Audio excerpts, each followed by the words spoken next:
to, you know, if they ever had anything that comes from that area. For the current construction. That sounds like a good safety message or something. For sure. He was, Not all. he was an attorney, It wasn't last board meeting.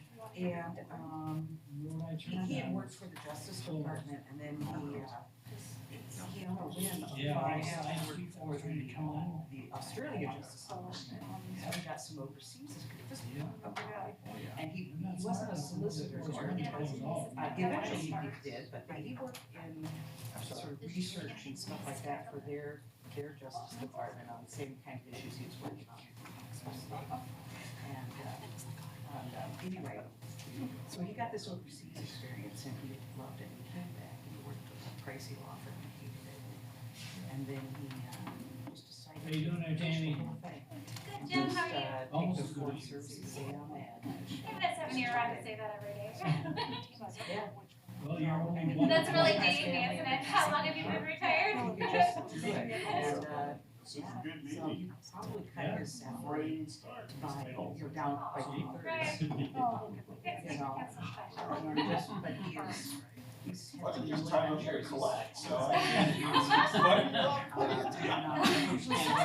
now this is his work assignment in China. Wow, he's living his best life. Yeah, That's pretty cool. he loves it. So,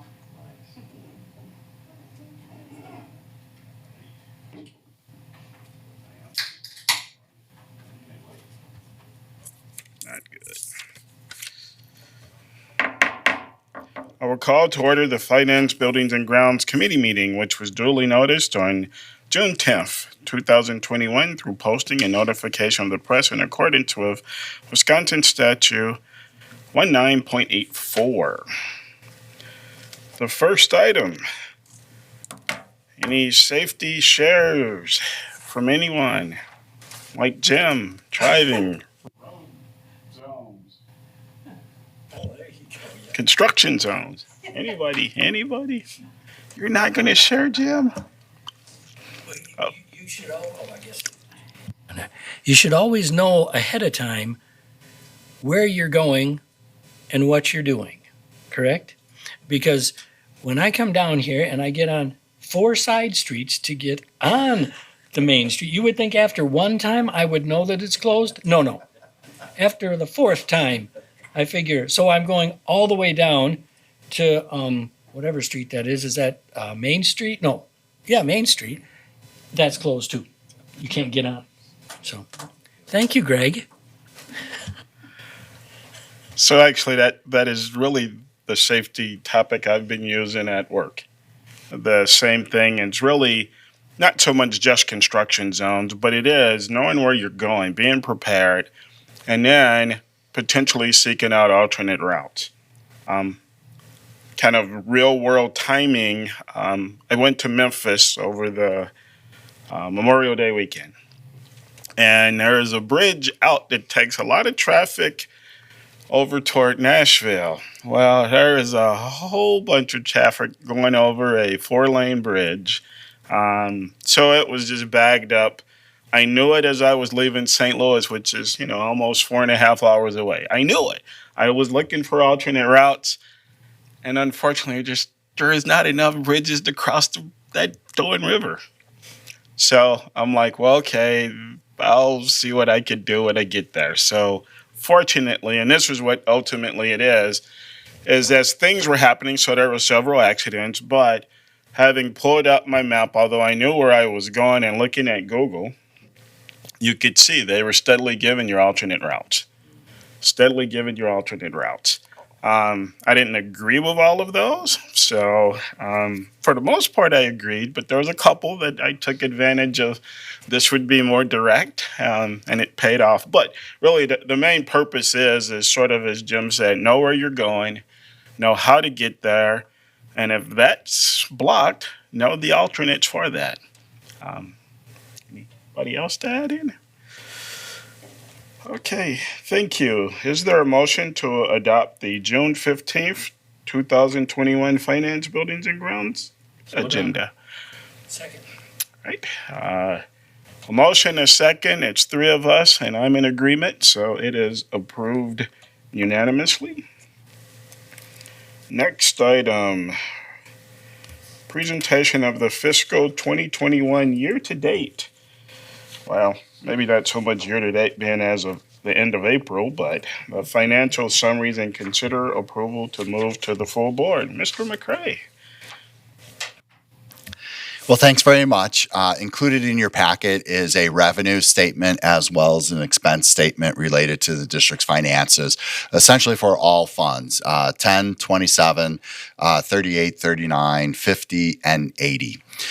So as you know, a few months ago, we kind of started tinkering with essentially how we're presenting our finances in a format that is perhaps easily digestible. And so your patience is appreciated as we continue to work through that. The two reports you have are actually generated from Skyward, which, as you may recall, is the district's financial software. Many of the reports you received in the past were Excel-driven, based upon essentially Skyward reports and hand-entered into Excel to create very nice financial statements. But what you're seeing here is, again, just exactly what Skyward generates for you. So it's very, very detailed to a point. And keep in mind, with the district's financial software, we can get detailed to the nth degree.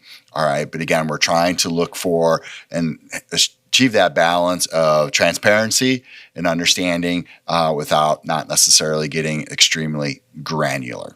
Now, there are a couple pieces that you would normally receive as part of the pack, all right, and that is essentially a fund balance summary as well as a cash balance summary. As we kind of look at Skyward, since those in the past were manually derived, as to what type of automated reports can we present to you, we elected in the business offices not to share that at that point, just because of kind of the cryptic nature of that Skyward report. But again, what you do have is the expenses summed up to, I believe, the first digit, as well as the revenue, again, summed up to the first digit. What you'll see is at this particular time of the year in April, our expenses and revenues are extremely close. A lot of times we have a huge gap.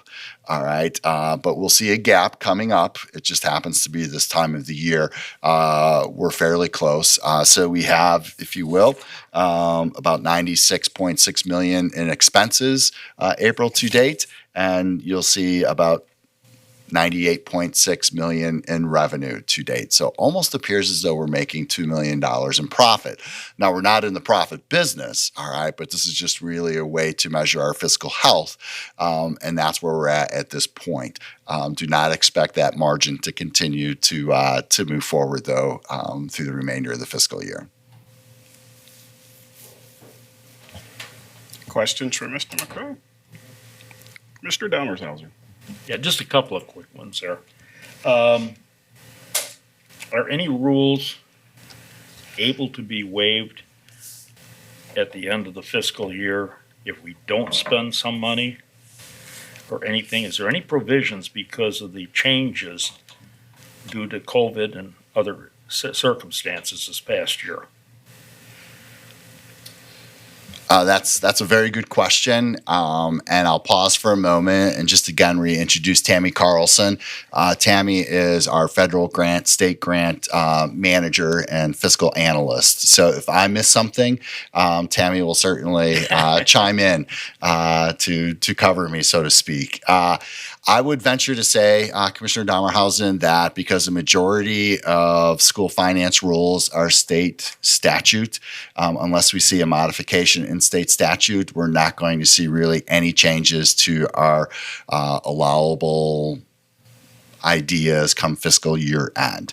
So traditionally, and what you'll see in July really is, or excuse me, at the upcoming board meeting, is a recommendation to continue to make an investment in Fund 73 should we have surplus funds. Fund 73, again, our OPEB liability for other post-employment benefits. And then probably after that, contribution, which we do not budget for, but we rely upon people to underspend their budget and to make that required contribution because of our Fund 73 trust, and then a balance thereof as the board 6 years ago almost adopted a Fund 46 for long-term capital improvement, and the balance then going into that. But to my knowledge, and again, I'll kind of look over a little bit to Tammy Carlson, there's no waiver such as we've seen waiver in minutes or waiver in other things that are more programmatic. Thank you very much. That's why I brought Tammy, or asked Tammy to attend, I should say, but nothing related to school finance. And just to kind of piggyback. That's why I'm here. There we go. This one? Okay. Just to piggyback on that, in the 1920 fiscal year for federal grants, there were some things that were allowed to go away for that period of time. It's called federal tidings, where if your federal grants, you didn't spend a certain percentage of the prior fiscal year, you were able to have an additional year to spend that. They did not have that this year, so that tidings where if we don't spend the required amount of the prior fiscal years by September 30th, those will go away. We are looking, and we don't anticipate that will happen with any of our federal grants, but it is not an option this year when it was last year because of COVID. But outside of that, Dan is correct. There weren't any other exemptions that we were given. So with the two of you are saying we can shift whatever's legally to shift and then pull it forward in the future. And that's OPEC, some of these other Correct. things. OPEP, not OPEC. Good investment, though. Okay, I have one other question on. Thank you for the answers, both of you. Can I chime in before you move on? Yeah, go ahead. Commissioner Dahmershausen, because I want to make sure that I understood the response. Okay. And as Commissioner Dahmershausen question is, and I would say there was no relaxation of the rules for this year. It's business as normal. And so there's no change at all. Correct. So, okay. All right. Okay. Thank you. Okay. Continue. Thank you. One last on revenue, other. At the end is kind of an interesting thing as I read across the lines, 20, 21, 21, then over to the other one. There's question marks there. Is that just because of it's why it's so small? That it created question marks? Over in the last column or to the right on line 50, other revenue.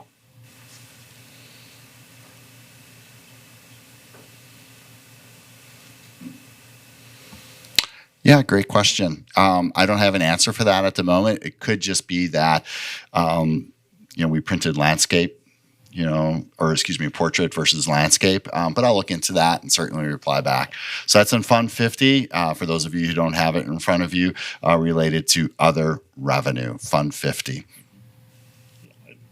I think it's just so small it won't matter much in that as such. Well, and the question marks were in for the compared to 1920. Right. So, Right. So, but I also look at fiscal year to date is 99.91%, which kind of is able to throw things in there differently. That's all. I was curious if anything significant about it. Okay, I'm done. Thank you.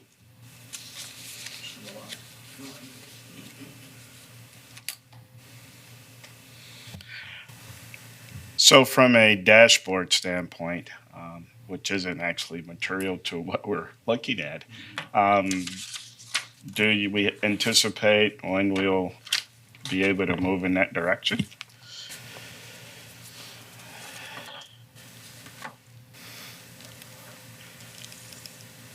So that's a work in progress for us. So I'll leave it at that, other than I would continue to ask for the committee's patience in that, knowing that that's where we want to go in terms of creating that dashboard. But creating that dashboard really requires, if you will, labor, to which we've been a little short of late. I was not putting you under the gun with that, although it may seem that way. Maybe I should have asked this first question first, or this question first. If you look at the end of each of these reports, the number of accounts, is that the number of separate ways of identifying revenues and of spending over 8,100 accounts listed here, and in revenue it was 1,300. Is that separate line items? Yes. Yes, it is. Okay. So, and the reason why I asked is, so that's the complexity of trying to pull it all into a dashboard, which was helpful seeing this because I'm kind of like, well, are we getting anywhere? Well, the complexity of that tells me a lot more to that. If we are not financially rich, we are account line rich. Yes.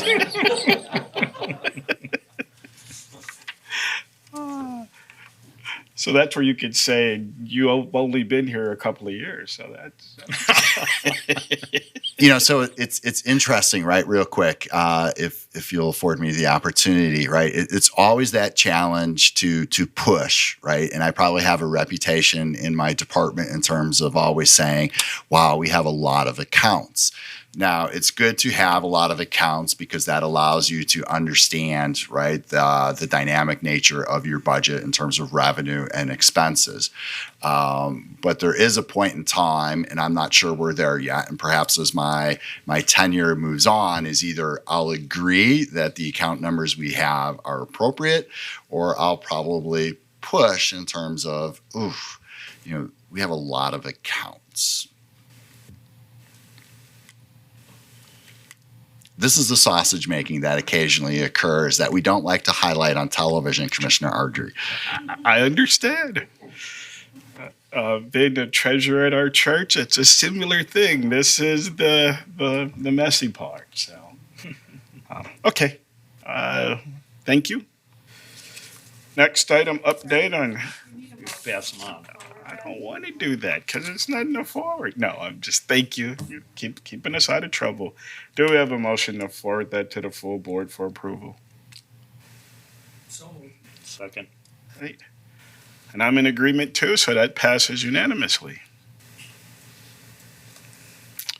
I always forget that part. I think after all of these years, I A little wouldn't. cautious, because we sometimes go for it. We're just going to get discussion going. Update on capital maintenance projects. Mr. McCray? Mr. Leader? So real quick before I turn it over to Dave Leader, our senior manager for facilities, to my left and whom Dave will introduce is Mike Johnson, and Mike is the lead estimator for JP Cullen relative to our project. So Mike's been with us since the pre-referendum era. And so really our intent is for Dave to give you, the committee, the community, kind of a 30,000-foot perspective on the work progressing thus far, and perhaps even work outside the scope of the capital referendum in terms of things that are part of our normal operating budget. And then to really kind of turn it over to Mike and for Dave and I to kind of tag team Mike a little bit in terms of phase one, the construction cost, as well as our chosen partners, many of whom are Janesville oriented on our project. So Mr. Leader. Thank you, Dan.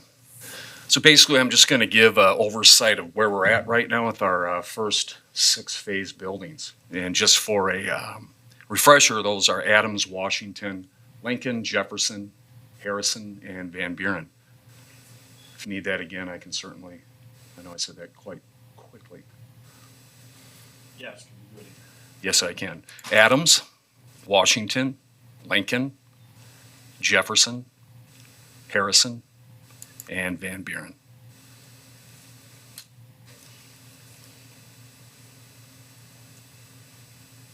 Okay, all right. I'm just basically go over some dates, and what has transpired this last week, really. I mean, we've had a lot of stuff happen in 1 week. It's very impressive. So on June 3rd and 4th, we had 2 days to remove all furniture, smart boards, TVs, wall hangings, everything that was boxed by staff in preparation to have those spaces given to JP Cullen on the 7th. So it was a lot of work. Staff were still in the building. I appreciated their help. They helped out tremendously. So we were able to, again, turn those areas over to Cullen on the 7th. So on June 7th, JP Cullen showed up, spotted their trailers, all their construction containers at each site. We do have the main communication center will be at Jefferson Elementary throughout these next phases as well. So that's where we will have all of our in-person meetings, architects, contractor, and owner reps for the school district. And those will be held on a bi-weekly. So on June 8th, the demolition phase began at Lincoln, Jefferson, and Washington, and Adams as well. I must add that Cullen's team's performance has been unbelievable. I mean, you take right now as we sit, Adams and Washington, demolition will be completed by the end of this week. I mean, it's unbelievable. So hats off to your team. Moving on to Lincoln and Jefferson, those buildings have a little more demolition work to complete, which requires more time due to a lot of the load-bearing type walls that are being removed. And, with that being said, installation of support materials. So those are going to take a little bit more time. The remaining two schools, which is Harrison and Van Buren, the demolition began today. So those are kind of on the lower, demolition in comparison to the bigger schools. So.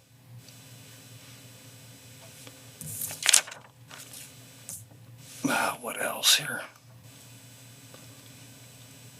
But no, again, just that short period of time, it's amazing. I've been to every building several times, and just seeing the progression is unbelievable. I mean, you guys really work as a team, and the communication back to us is very good. So we thank you for that. Dave, could you maybe elaborate with the group here, kind of your role as a senior facility Absolutely. manager on a day-to-day with Cullen, please? Absolutely. Yeah, so I'm the owner's rep, so I'm the guy that's going to be on site at each building daily. I'll be the guy that makes the decisions when it comes to, and I'll give you an example. Today I was at Lincoln, and we have two different types of wall tile on a wall. Well, right in the middle of that wall, the door's going to be cut in. Some of the tile was missing on this side, different color tile on that side. So to try to blend those, I made the decision just to remove the tile. Then we'll come up with a different scheme. So those are the kind of things that I'm there for. I know the buildings quite well. Matter of fact, I was in a tunnel today, taking measurements to see if, and this was at Adams Elementary School, to see if we had enough tunnel to do some floor penetrations rather than digging the floor up, which in the long run will save money. So those are the type of things I do. And I'll be spending more time there than I will in my office. So if anybody's looking for me, I'll be at one of those 6 buildings. So. Dave, what's your phone number? No. So just to point out, so Dave is our senior facility manager, and his full-time job is running the day-to-day operations for all of our facilities. So when we tack on a large project such as this kind of falls under that line in his job description, other duties is assigned, right? And so Dave thanked a lot of folks in preparation, such as the custodial staff, the teachers, the paras, the principals, of course, in preparation for the launching of the work at the 6 sites. I think we would be remiss without recognizing, Dave and his team for the work that they've done, and perhaps maybe a little more so Dave, because again, it's other duties is assigned in terms of acting as the district's owner's rep. Now, some districts will hire an owner's rep, right, which is kind of that hired gun. The benefit of really using Dave and his experience, he touched on, and it's his knowledge of the buildings, the tunnels, the steam systems, the hot water systems, the variable air volume in the pneumatics, the DDCs, all the components of our buildings. So when particularly we're in demo now, but as we demo and perhaps we're touching those items that I just referenced, or we're beginning to tie in items, right, that's where Dave's knowledge comes into play. So again, we're very fortunate that we have Dave as part of our district, and he's a very capable individual. Well, thank you. Any questions for me?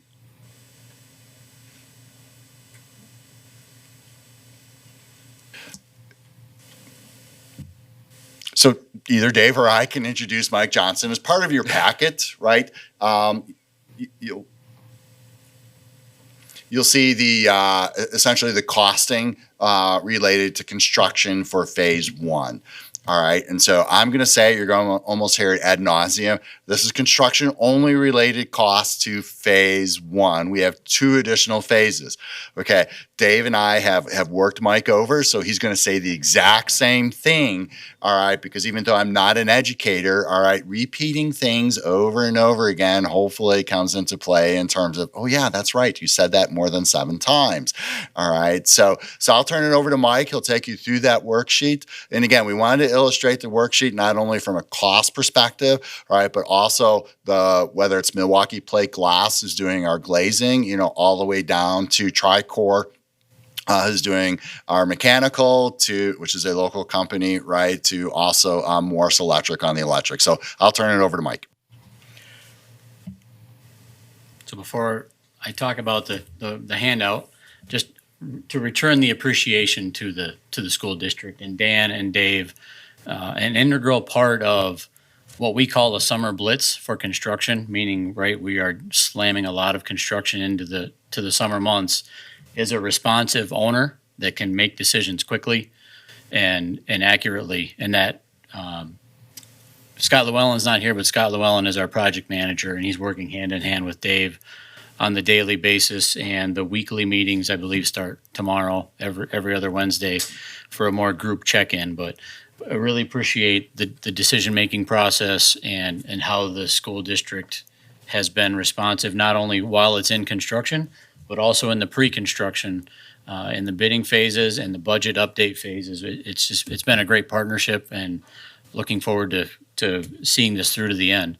So, Mike, before you jump into that, and maybe Yep. you're going to cover this anyway, but I mean, having seen the bid process and the level of sausage making, as Mr. McCray, the level of involvedness that really Cullen had as being a representative for us, if you could just speak to that a little bit, because I thought that was pretty substantial, and to speak to it, particularly when we look at individual phases, with Cullen winning the bid, typically the only bidder, but still, if you could just speak to that, I think that would be a really good way to segue into actually talking about this sheet. yeah, so we try to, partner with the district and represent not only the district, but the taxpayer bases and did I say that right? Taxpayer base, and make sure that the dollars are being spent appropriately for the right reasons in this secure pathway referendum. So we develop, we call them work packages, and you'll see the first column is called a work package. And even before the work packages are developed, there was some collaboration and partnering with not only Dan and Dave, but also the principals to work through a logistical plan of how the schools will be phased, and in the interest of trying to reduce the amount of disruption in the school, right? There was a reason that we selected the schools that are happening this summer. There's a reason that we're selecting the schools for phases 2 and 3, because they'll, some of them don't allow for as much disruption in the school as others, depending on the amount of construction that's happening for those respective schools. And then with the work packages, we divide those into trades. You can kind of see from the spreadsheet, they're based on like a scope of work. For example, 1.9 has an A, B, and C. In our construction world, the number 9 is representative of Division 9 for construction finishes like flooring and painting. So these numbers, work package number 1, meaning bid package number 1, and then .02, .04 are representative of the divisional, we call them CSI codes, the divisional trades, whether it's electrical. So there's kind of some logical flow to us that makes sense to us in our market. And we develop those work packages, again, with an efficiency to define scopes for the bidders, to create a fair bid market, so that when the subcontractors bid to us, and as part of that bid day process, every bid that came into us was on a bid form that defined, okay, your scope of work is defined by these drawings, this specification, We may have had alternate bids. We define the construction schedule so that all the bidders are bidding apples to apples, so that we can have a fair assessment of when the decisions are made for contract award. I don't know if I'm answering your question. Okay. But, and then, as much time as we want to spend on this, but this is a recap of, again, phase one. And we had multiple bidders. We had multiple electrical bidders, but this is a summary of the qualified apparent low bidders that we have vetted. And since April 29th, we're under construction. So obviously the contracts have been awarded. Submittals are starting. Dave, you've probably have been part of the submittal review process, right? So if we're putting new light fixtures into a space, the electrician submits a document that says it's going to be this brand, this type, the lamp colors. It really gets into the detail, but the submittal process is starting, all in an effort to get materials approved as part of the procurement process to make sure that we are meeting the end date of construction. So I don't know if there's, let me finish on the spreadsheet. So the total budget column, that column initially started pre-referendum. We had a budget for phase one schools. The budget was updated with progress drawings developed by EUA, and we call them SD drawings, schematic design. So they may be between 50 and 70% complete. We may have a floor plan, but not the door schedule. We may, in this case, we didn't have the spec book at that time, but there was enough information for us to improve the budget from pre-referendum, where we had just a single sheet of drawings per school, to a more developed construction packet. And then the total bid column is just a straight up reflection of, we got a competitive bid from Rock Road for asphalt paving of $24,659. And so this is a summary again of the competitive low bids that were received on April 29th. And we will rinse and repeat for phase two, which is forecasted, or our internal team behind the scenes with EUA is late August. We will have another bid package. So phase two will be bid package two. Bid package two, we say hit the streets, meaning the full construction documents will be ready for contractors to review and bid on in late August. And then phase three will be mid-January. And with phase three being mid-January, that allows us to complete the bidding, go through material procurement, subcontractor awards, because we will have another summer blitz in the summer of 2022. So if there's any questions on the recap sheet, the budget summary sheet.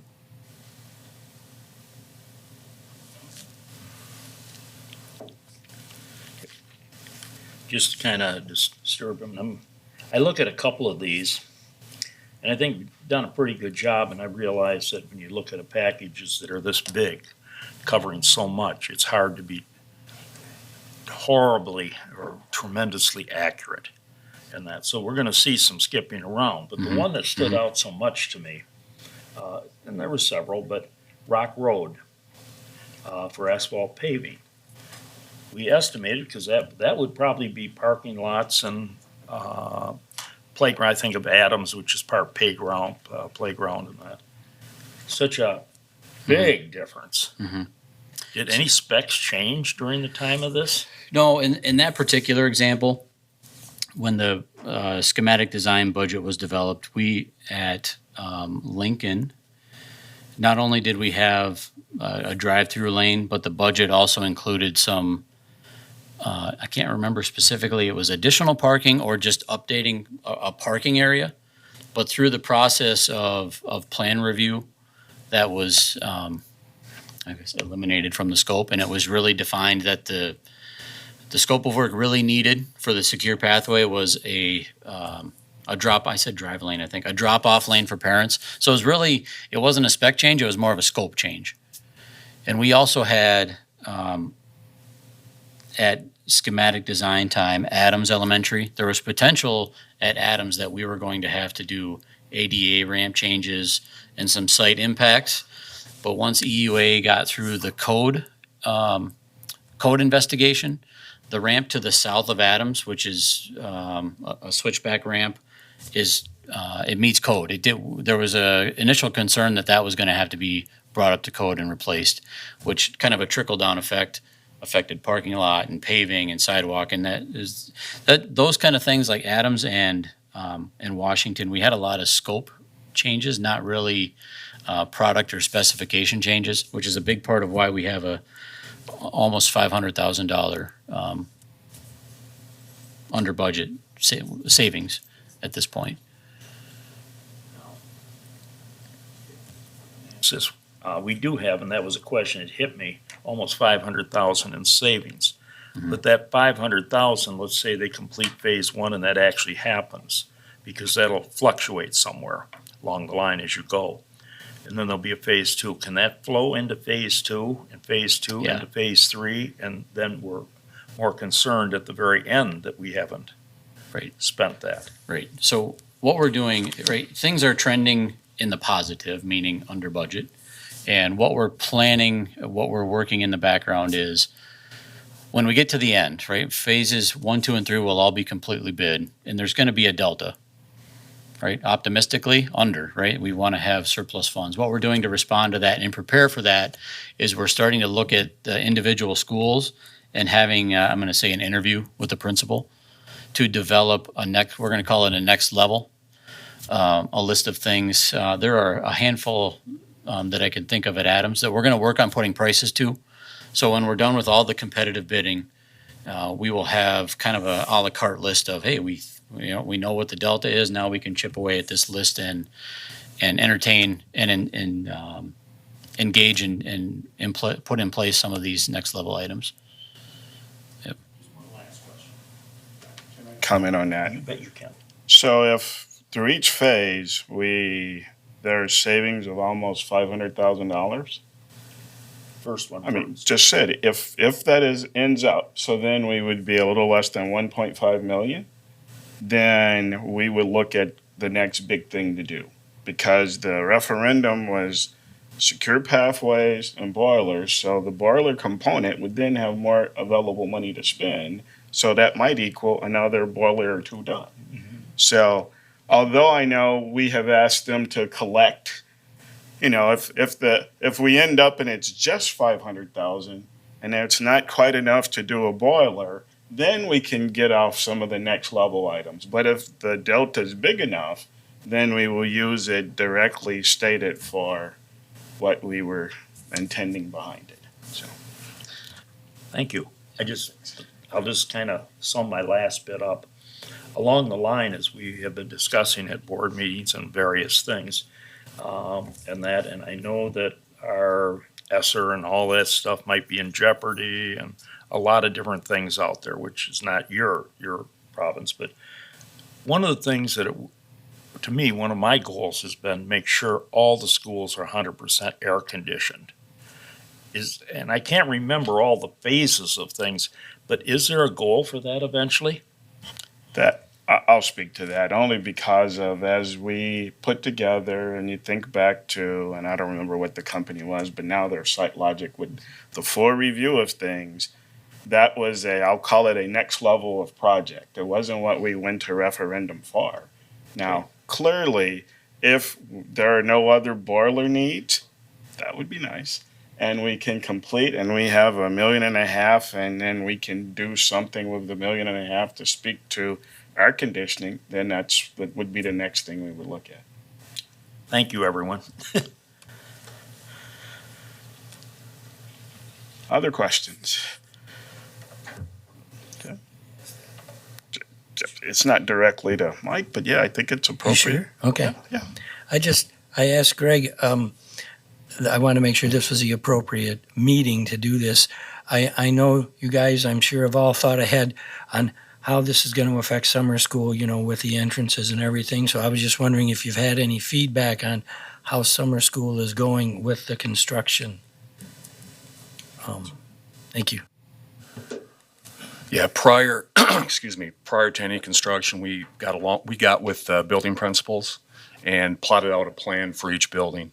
And that boiled down to what entrances they're going to use, where all the staging is going to be for Cullen, what parking lots Cullen is going to use, and the rest of the building, we all had labeled all out for the summer school students and staff. So it was methodically planned, so, and it's going well, so. Other questions? Any other comments? Mr. McCray? If I could just tee up Dave Leader on this next one. So could you just touch on our boiler project and what we'll be doing at the end of June? Yeah, so we're going to be going out to bid at the end of June for our 6 buildings boiler project. So kind of trying to ramp that up and get that going. So I'm also in conjunction with that working on capital projects as well, trying to get RFPs out and all that for our regular capital maintenance. So busy. Was going to be my question. Thanks for asking. You're We welcome. still have the normal stuff that we do. Right. So, I guess the one comment that I would make, and as I alluded to this, and the professionalism, and I think, quite frankly, the superior work that I saw from Cullen during the bid day event. Like, how many people are actually involved in collecting, sifting, verifying? So, I mean, this is the layman's view of what I saw. Bid comes in, somebody looks at it, records it, hands it off to somebody, then they do some next level of work before it even touched the people who actually, I'll say, that knew more, such as Mike and several other people. So if you could just speak to how many people or a little bit of that. Yeah, I can't remember a specific head count, but it is not unreasonable on a bid of this size, because that while that bid was, our budget was $3.5 million, right? There are a couple of dozen different trades that we're expecting. I mean, we probably had 6 to 8 people in the building specifically geared for just that bid day, right? We literally have or physically have an individual stand at the fax machine, and yes, contractors some still use fax machines, but we have somebody at the fax machine, which it happens to be by the printer, which we do use a lot. So we get a majority of the quotes are emailed in, but we have a couple admins that physically bring a piece of paper quote into our war room or our bid room, and there are always 2 estimators that physically look at and listen to when numbers are keyed into our master spreadsheet. There's always eyes checking for human error mistakes, because it just happens. And then there is a support team and a variety of supports. They could be just simply calling contractors to say, hey, 3 days ago you told us you're bidding, and are you still bidding? We'd like to get your quote. Or the lead estimator will write questions onto the quote, and it will go out of the bid room. And somebody that may not fully understand the job but can certainly make a phone call and ask a question does that, so that the 2 people that are really watching the dollars and understanding the scope are able to focus on the final end product. And we had bids due at 2:00 again to keep everything fair. That's the bids are due. We have to draw a line in the sand. And then Dan and Greg and Dave were in the building to observe that process. And then we actually, after 2:00, we talked about things and reviewed scopes, and we left a few trades to follow up on, and have since closed those qualifications and questions, and are moving forward. But it's a great team effort to deliver a good solid bid that we can rely on, that we can rely on our subs with, and get them to perform at the end of the day.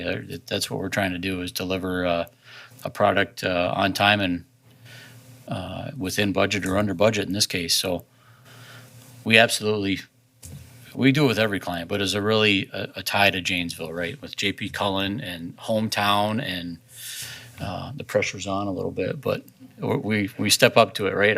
Are the tough job experts, and with 20 facilities in the district over the next year or so here, it's a tough job that we're stepping up to. We look forward to it.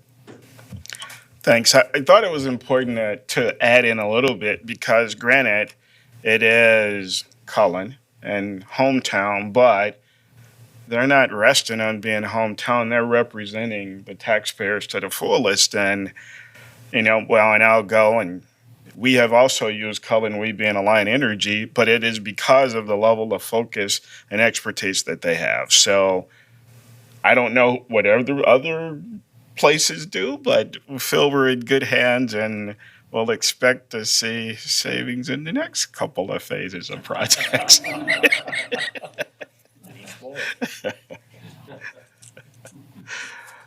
Commissioner Ardrey? Yes. Just one closing comment.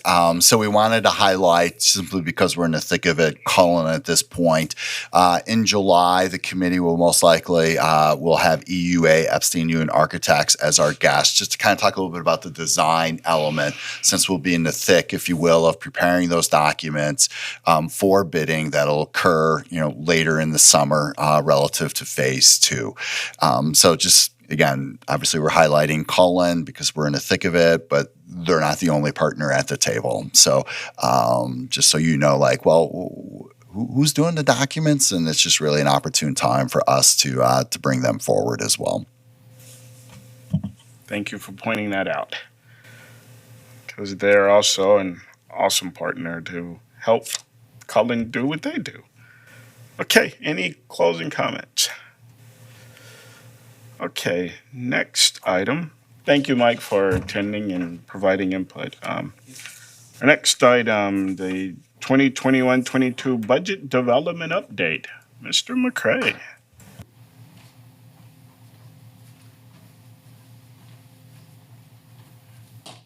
I get that. Great. So just real quick, we're going through our budget development process, and there's still pieces that are out there, right? Our buildings, to my chagrin, are still waiting on their budget packets, but we're a little feedback there, so sorry.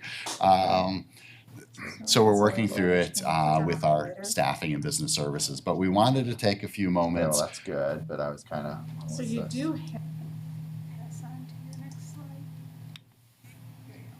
Okay. Saw it on that one for some reason. That's really weird.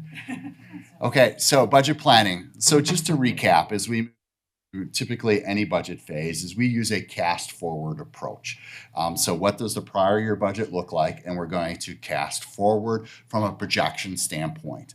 And you also recall back in the winter, we as a board and as a district adopted some budget assumptions to help build, if you will, those parameters for budget development. Things such as health insurance and wage increases and general liability insurance and all the components of a budget. But as part of that, okay, particularly in Wisconsin school finance, we know our expenses, because of a structural deficit, are going to continue to outpace our revenue, which is one reason we went to an operating referendum, right? And so thankfully to the taxpayers in the School District of Janesville, they passed that. All right, but that doesn't mean all of our budget woes are going to go away. All right, it also affords us the opportunity to review our program, review our staffing, all right, and make those adjustments. All right, because we need to be a thriving organization and always evaluating the environment in which we're operating. All right, and so the additions and subtractions, okay, we actually administratively worked through that, and we're really close to that $0 value today. All right, and a special shout out to Scott Garner and Allison DeGraff and Ken Pareboom, right, for the good work they do relative to staffing and working with Tammy in terms of saying, okay, what can we fund with a grant, and just even what do we need to do in terms of we don't need this program anymore, or we don't need this particular investment anymore because we're going to shift those dollars into an alternative investment that best meets our needs today. So in July, you'll see, all right, I've been promising throughout the budget development process, right, you'll kind of see that list of additions and subtractions. It's not exhaustive, right? It's fairly simple, but there are large ticket items. And particularly when we look at staffing, that's one line. It's 15 individuals, it's 15 FTEs, all right, but that's a significant dollar value that goes along with that. All right, and then I would be remiss, and this is a presentation we shared with our leadership last Thursday during an LLT, Leadership Learning Team, LDI, Leadership Yes, Leadership Development Institute. So anyway, LDI, it's my second year, so thanks for allowing me to go through the curve yet. So when we forecast, all right, particularly a forecast model, which is a valuable tool, and we're looking to go to referendum, you'll recall, all right, we were in the midst of the pandemic, right? Duh. Okay, that's not necessarily, headline news, but the board needed to do a resolution to go to referendum in August, all right? And what significant financial event, all right, occurs in September? Our third Friday count. Right? And our third Friday count is where we capture our membership, and membership drives our revenue limit. Okay, the other thing that's significant in September, it also solidifies our open enrollment, both from a revenue and an expense standpoint, right? And you'll recall probably way back in the fall, all right, Kim Perenboom and I, in separate instances, talked about enrollment and membership. And when as a board you certified the levy, right, what did we see is we saw a decline in membership. But the state funding formula allows for, right, a declining membership exemption. All right, so it's a safe harbor for us to hold for a little bit. All right, but there are implications, all right, that we'll see over the coming months that will have an impact relative to membership and our revenue limit authority, all right, for the fall. All right, so, and again, part of our budget assumptions, we assumed what we would have as membership, what we had in September. And if that number goes up, okay, we'll have to factor that in. If that number goes down, again, we'll have to factor that in. If open enrollment, one way or the other, goes up and down, those are budgetary items we'll have to factor in. So all that being said, all right, there are still some very significant unknowns. All right, but if we were, okay, to present somewhat of a balanced budget today, it would be a balanced budget. All right, but again, significant unknowns in September. Okay, also in July, and I think we still have on the calendar to meet as a committee on July 6th, is we'll have our July 1st aid payment. Now, we will also in July kind of have a sneak preview, although not official, in terms of our percentage increase in overall property values. Again, we budget very conservatively on that. If it comes in at that conservative number, and I don't recall, I apologize, but we'll say 2%. Comes in at 4%, that's great. Comes in at 6%, that's even better. All right, in terms of the impact to the levy from that dollar value factor. All right, the mill rate, the tax rate. All right, so again, just some budget planning, like we don't forget about these things, right? We're not trying to sweep things under the blanket or under the cover or anything like that, but it's a cast forward, conservative assumptions, additions and subtractions. And again, the forecast model for the referendum was based on conservative revenue and expense assumptions moving forward. All right, essentially zero. All right, so we're very conservative, and what seems to be happening? Zero. Right? So when someone says, well, you never know what the state's going to give you, say, well, so far it's zero, right? And so we look back to see very minimal revenue growth. So that's why we can project forward very minimal revenue growth. Okay, so it's a little bit about that budget planning. Okay, so state budget unknowns, all right, is we don't know.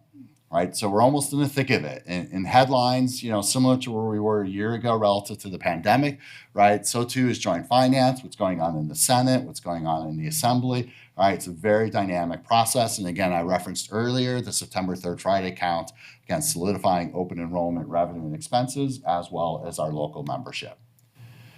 All right, so I shared this last week, as I said, with LDI, Leadership Development Institute, right? And these are just some headline snippets. We're not going to go through all of them.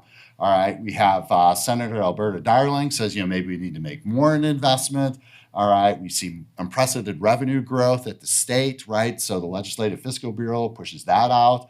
Governor Tony Evers, may veto the whole thing. Oh, and what's the impact, all right, relative to the state's commitment to funding education or maintenance of effort, and what are the ties to ESSER funding? All right, so that's also a big issue for us, not only us as the School District of Janesville, but every school district in the state of Wisconsin. Now, we feel fairly comfortable with SR2. All right, SR2 for us as a district is, I believe, 7.4 million.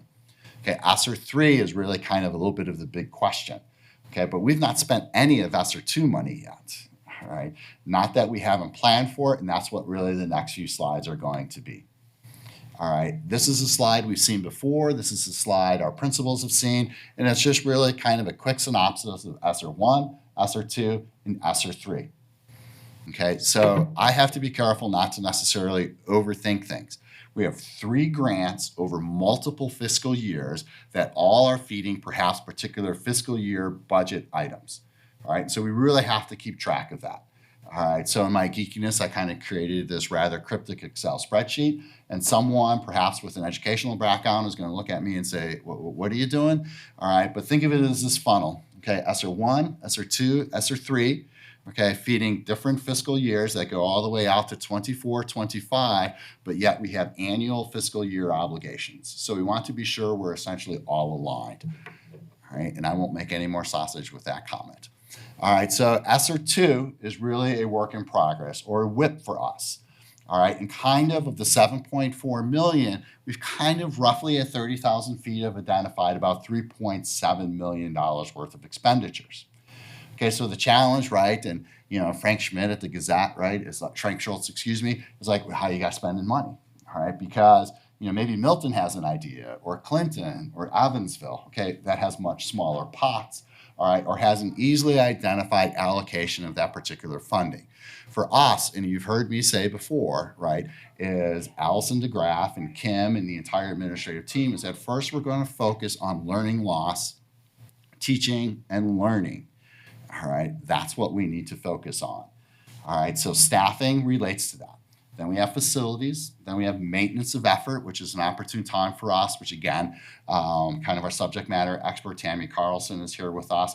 If there are any questions related to the very crystal clear topic of maintenance of effort, right? And then we have curriculum. Are there some curriculum investments we need to continue to make? All right, and then professional development, again, in support of teaching and learning. And if there are any specific questions relative to Avid or that have you, I'll look to my right here and defer those specific questions to Superintendent Pufall. All right, staffing, elementary hotspots, okay? Enrollment, as we know, is very dynamic, all right? And we kind of want to keep our ratios low, all right, kind of from a safety standpoint, right? And again, because we allow in-district transfers as well as students coming into the district, okay, we've identified essentially positions relative to what we call elementary hotspots for 21-22. We also, and you may recall as part of the TPR, all right, is maintaining our pathways that were interrupted, all right, as a result of COVID, and that's about a 5.14, 5.19 increase in FTEs to maintain those pathways, and you'll see the associated cost. And then you'll also see essentially high school intervention, which is really focusing on, again, maintaining the continuity of education for students who are coming in and out at that secondary level. And again, this is ESSER funding, not related to the general fund, all right, not related to TPR. This is above and beyond our teacher-pupil ratio. Facilities. Okay, so every principal that had a bubbler, all right, wanted that bubbler to be converted to a bottle filling station. All right, so in buildings that go back as far as 1880-ish, right, if not even before that, right, we have a lot of varying infrastructure. All right, and what we try to do at the district level, right, is be supportive of that, but we can't have, principal 1 ordering 2 and principal 2 ordering 3 and principal 3 ordering 4, and we're all over. But to really take somewhat of a comprehensive approach, right? And it's about a $160,000 investment. And so Dave Leader and his team, working with the custodial staff, said, okay, we're getting a lot of different requests, but let's just quickly look and see what we can capture in the aggregate, and then again, leverage those resources. This again would be an ESSER-funded type of expenditure, as well as we'll continue to focus on some of the necessary equipment on the custodial ops side. Special education and maintenance of effort. All right, so this is a 2-year timeline of about 2.1. That's $1,050,000-ish, right? Tammy shaking her head to the affirmative. All right, so there's a guru, for lack of a better word, by the name of Rachel Zellman at the Department of Public Instruction that Tammy knows, quite well just because of Tammy's role. All right, and so her role in special ed is really focusing on maintenance of effort and really keeping the district's commitment based upon enrollment of expenditures of the prior year moving forward, right? So it's a way to ensure the academic integrity of our special education program. All right, and so with ESSER, okay, what we're allowed to do really is do some shifting to better ensure that we will maintain our maintenance of effort for the next 3 years. So the third year, should funds be available via ESSER 3, we'll probably tap that. All right, but for right now, we kind of have a placeholder in terms of maintaining maintenance of effort of about 2.1 in ESSER 2 funds. All right, again, it's a little sausage making. We probably don't have time, but if we want a little bit of a primer on that, we can do that in July. Okay, curriculum. All right, and I may be off just a little bit here, but I think this is what I initially captured in terms of science and math. All right, so we have a lot of, if you will, people moving, right, amongst our district. All right, and it's really, I think, ensuring that we have the adequate curriculum materials for math, because again, you as a board, as a district, we adopted the Bridges curriculum for math this last year. And I think Allison and her team have presented in terms of that seems to be reaping a great deal of reward, for a layman's term, not an academic term. And then science is kind of next, as well as perhaps language arts.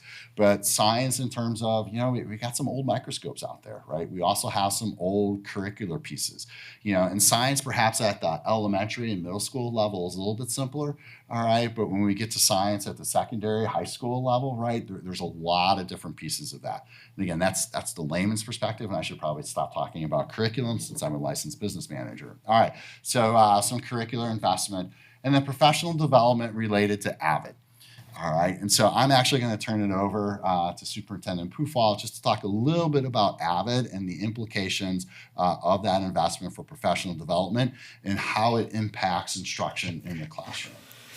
So in a real kind of watered down 30,000 foot view, AVID is a systems approach, and it'll be implemented at our high schools to studying, to note taking, to how courses are run, so that it's not left to chance, right? And there's a comprehensive plan in place in the high schools that would be consistent across all of our high schools.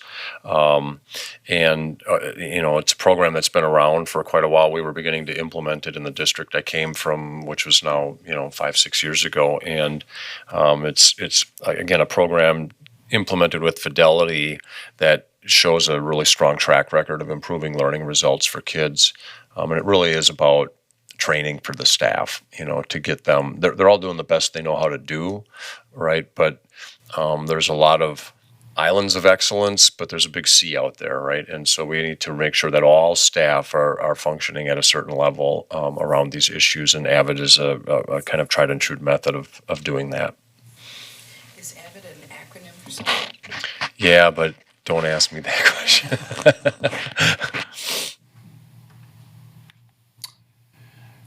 So what's left? So we know there may be the need for additional staffing in terms of supporting and closing those learning gaps. We also know technology is an allowable expense, right? And technology is a rather big bucket. But when we look at essentially what is allowable under ESSER, all right, we can see anything Carl Perkins related, right? Anything IDEA related, and anything probably isn't the best descriptor. Allowable is probably the better descriptor, right? Allowable under Perkins. So when we look at, let's say, is that technology within Perkins? What is it within Perkins? Now, are we going to focus on Perkins? The challenge we're having, but we don't want to get too far ahead in the planning, because will we even have ESSER 3? All right, we're not quite sure, which is why we've not fully expended ESSER 2. Right, until we really know what's going to come about in terms of ESSER 3. And then we look at facilities. All right, so as we know, right, we have over $100 million worth of MEP, mechanical, electrical, and plumbing needs. All right, and we also know that we can improve the learning environment, or the IAQ. Well, how do we go about improving the IAQ? Is it conditioned air at every building? Okay, well, the amount of ESSER funds we have will not provide conditioned air at every building. All right, is it bipolar ionization? Right, is it infrared? All right, is it converting our pneumatic controls, all right, to direct digital controls? All right, is it essentially swapping out our filters? All right, there's a lot of ideas out there, and we as a district have two very good facilities individuals who are very good consumers of the district's dollars in terms of the appropriateness of those expenditures. And so working through that. So there's a lot of research, right? If you go and you read, well, this is what the CDC says, and this is what ASHRAE, right, which is, the American Society of Refrigerating, Heating, and so on and so forth, all right, there's not a magic bullet out there, right, relative to treating COVID and facilities. All right, there's good, there's better, there's best, all right, but there's no magic bullet. And essentially, when we look at our resources that we have available to us as a district, assuming we have those resources available to us as a district, with 2,250,000 square feet, north of 20 buildings, how do we best leverage dollars for our facilities? And that's a big question for us.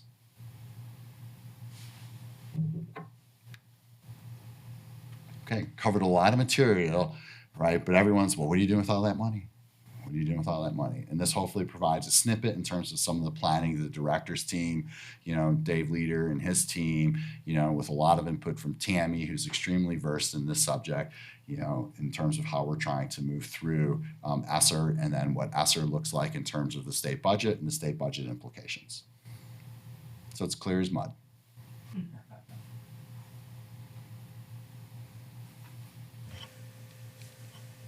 Questions? Not at this point. No, I know. We'll catch you in the next meeting. Gonna leave all the questioning to me. Is that it? All right. Got a couple. Jeep.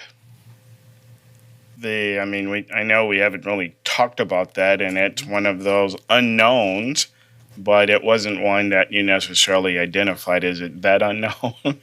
Yeah, so that's a great call, and that's an omission on my part. We actually at the directors today talked a little bit about Jeep.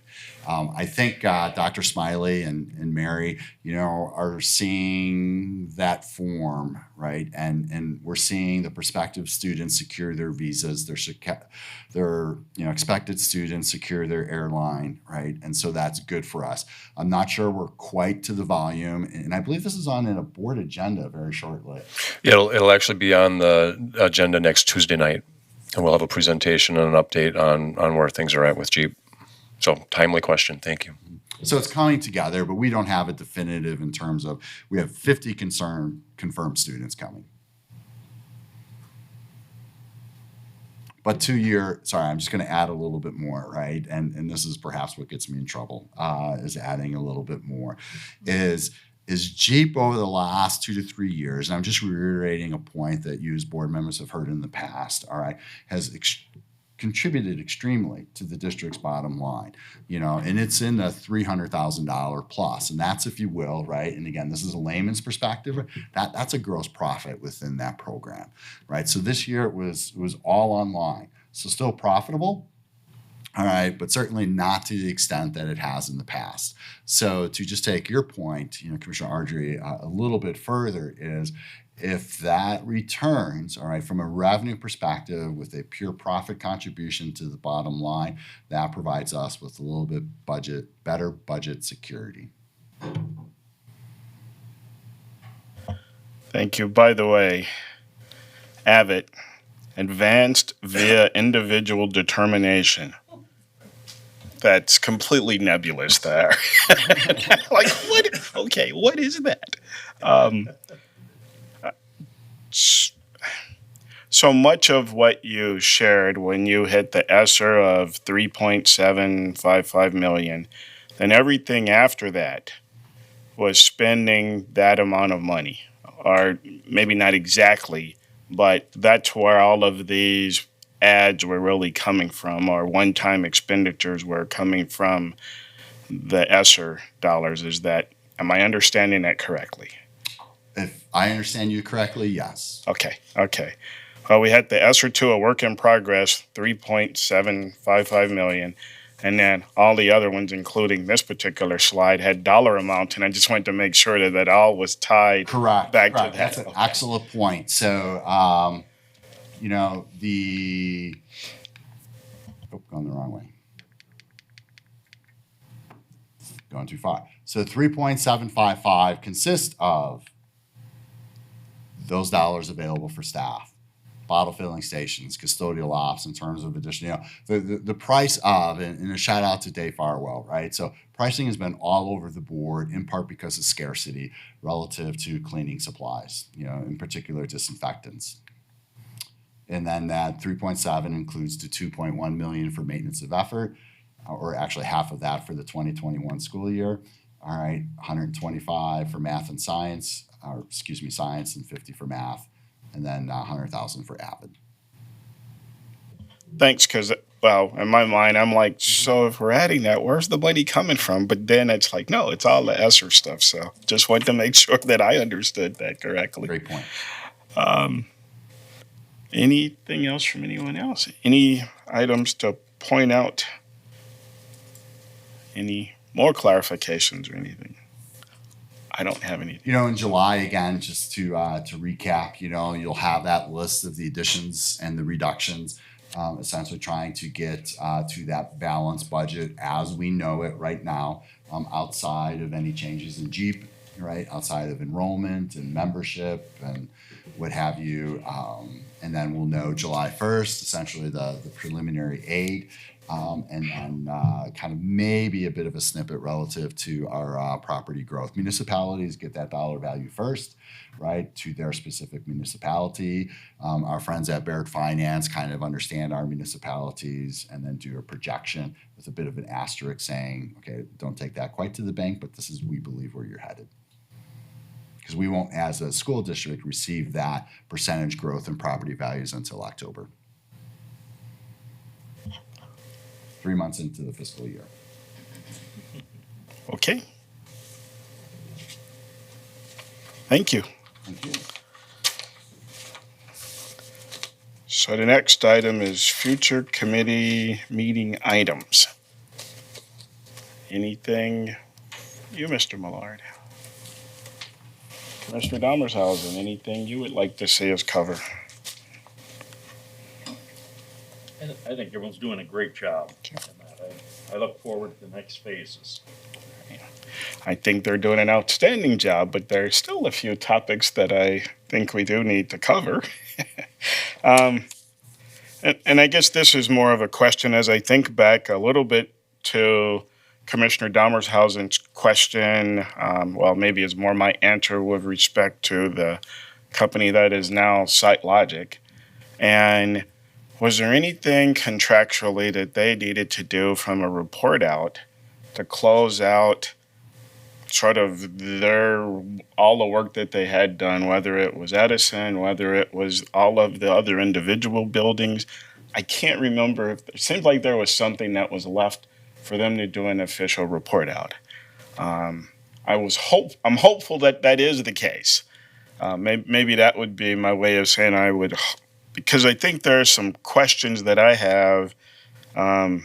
Maybe they're not the proper group, but since they have spent the time to dig into a lot of our ugliness of our facilities, then, maybe that's appropriate to ask them some of the questions. So if we could see if that is something within the contractual stuff we signed, I think that would be useful. And sort of in conjunction with that, Congressman Stiles' office has reached out and really wants to understand, maybe I would say our plight, our situation, from a facility standpoint. So when I said I would hope that would be the case, then I would hope to invite Congressman Stiles, or a representative of his office, to participate and listen in on that meeting. So that's why I said I hope that that is something that we really would need to do. Energy usage, our next level. I'm not sure. I don't remember the timing, but as the year is ending, just wanted to make sure that that's queued up for us to review that. see, I mentioned Jeep. One of the items that Mr. McCray, you mentioned, and I think this is about the time where we get our general property liability insurance, workers' comp, whatever rates those things are. I'm sure that that's in the works, but I wanted to pointedly, say take a look at that.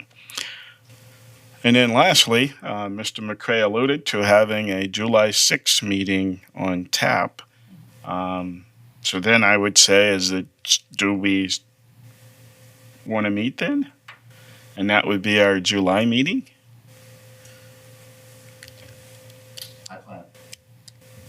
I'll be here.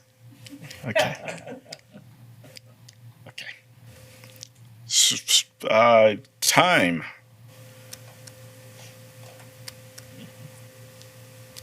What are our limitations? We had 3:30. Can we go as early as 1 o'clock, noon?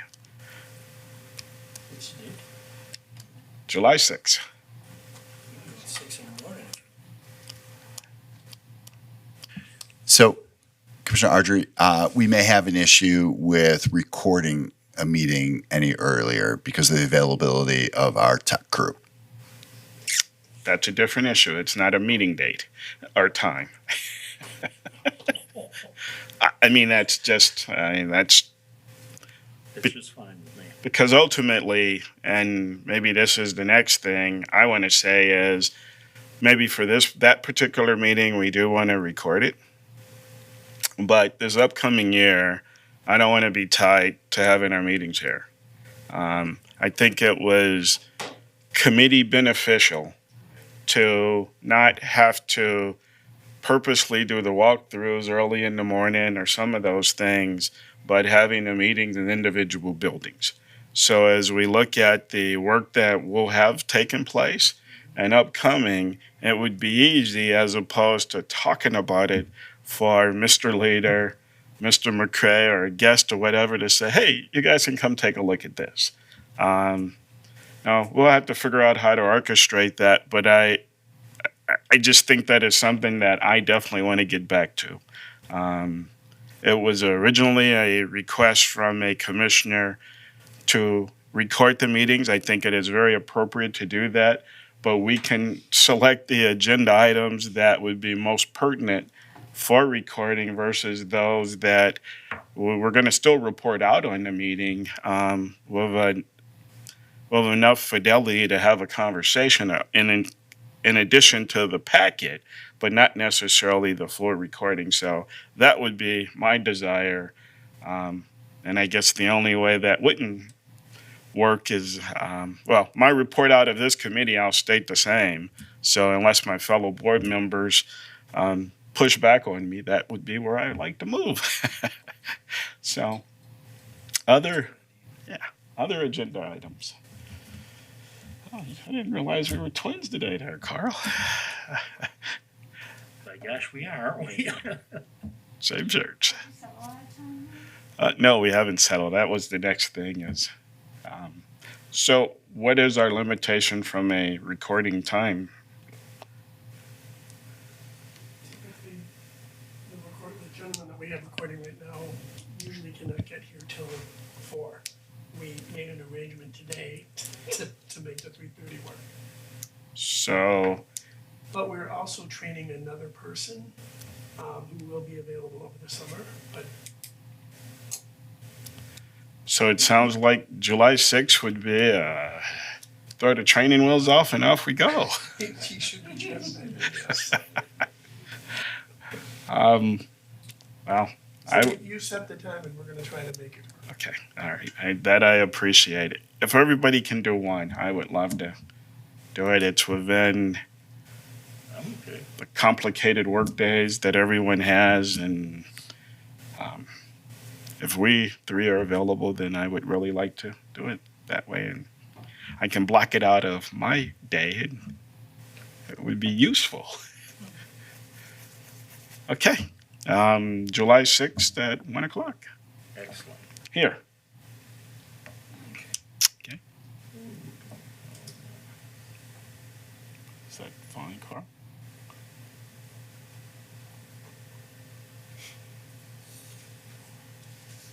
Are you verifying it's good?